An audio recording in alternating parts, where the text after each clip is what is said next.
رغم خسارة المنتخب المغربي أمام نظيره الفرنسي بهدفين دون رد في المباراة التي أقيمت بينهما في نصف نهائي كأس العالم قطر 2022، عدد من الفنانين مشاهير كرة القدم ورجال السياسة تفاعلوا مع الأسود بالدعم والإشادة.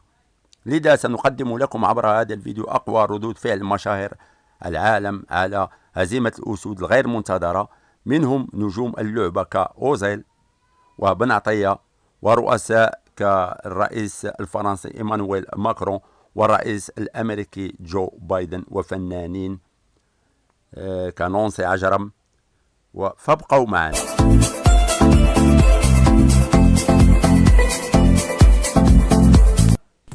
وجه النجم الألماني مسعود أوزيل رسالة إلى منتخب المغرب بعد خسارته أمام بطل العالم منتخب الفرنسي. وكتب أوزيل عبر حسابه الشخصي بموقع تويتر: لا يزال التاريخ يصنع، لقد جرب الفريق كل شيء، لا عيب في أداء الليلة.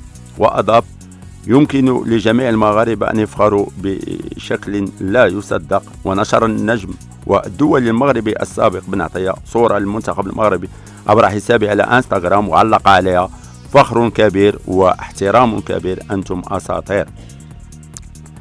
إيمانويل ماكرون الرئيس الفرنسي علق على مباراة منتخب بلاده والمنتخب المغربي قائلا: المنتخب المغربي لعب بشكل ممتاز وتعذبنا بكثير خلال فترات، لقد صنعوا تاريخا كبيرا. وواصل: أحيي المنتخب المغربي الذي قدم نصف النهائي محترم جدا، ولا يجب أن يخجلوا من هذا اللقاء.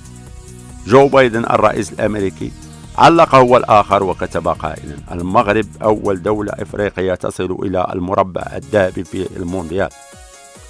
الفنانة الشهيرة نونسي عجرم قالت: قال الفرحة بحاجة لكأس لتكتمل، أنتم فرحتوا قلوبنا.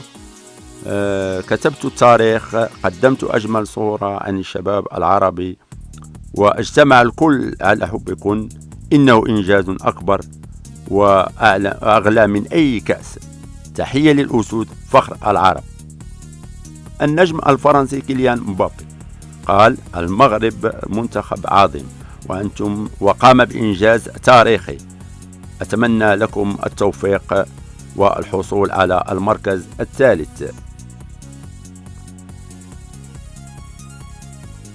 عزيز أخنوش رئيس الحكومة المغربية قال: عشنا معكم لحظات لا تنسى، شكرا لأنكم أدخلتم البهجة والسرور على كافة المغاربة داخل الوطن وخارجه، وجعلتم اسم المغرب يتردد على كل لسان خلال منافسات كأس العالم.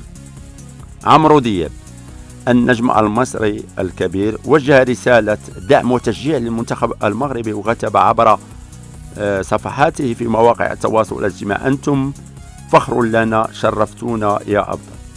الفنانة إليس: حقق المغرب سابقة تاريخية بكأس العالم، ومجرد وصوله لهذه المرحلة انتصار بحد ذاته، مبروك يا أسود. وليد الركراد الناخب الوطني المغربي قال: اسمحوا لنا المغاربة والدراري عطاو الماكسيموم وما كتبش.